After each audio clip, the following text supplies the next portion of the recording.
صقور مصر ضربت بقوة بره الحدود، ورجعوا ولاد مصر سالمين غانمين بدون خربوش، بتعليمات من القائد البطل الزعيم عبد الفتاح السيسي.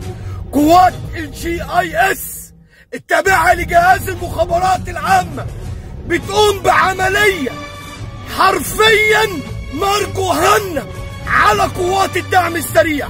في 4 ساعات حرروا المصريين المحتجزين في السودان وسابوا وراهم نار جهنم جحيم.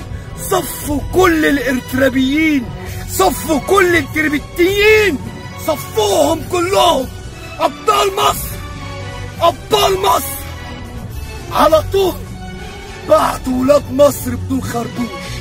ربنا يحميكم ويحفظكم وينصركم. ربنا يحميك يا بطل، ربنا يحميك يا زعيم الأمة، يا زعيم مصر. ربنا يحفظك.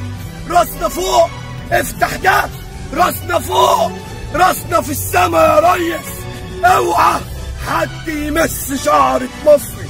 في 4 ساعات رجعوا اولادنا بالسلامة.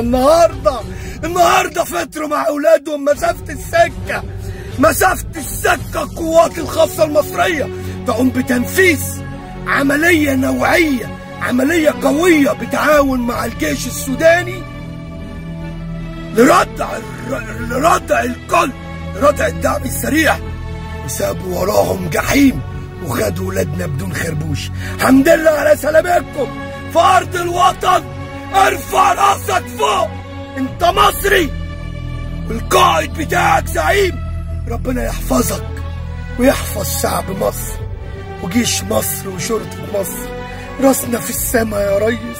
حمد لله على السلامة يا رجالة، حمد لله على السلامة يا ولاد مصر.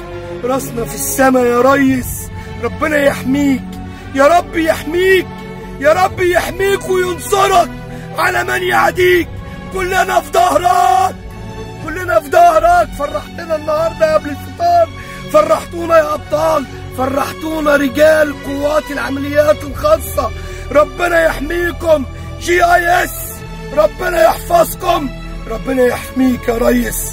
كل سنة وانت طيب، كل سنة وانت بخير. نفسنا نفطر معاك يا ريس.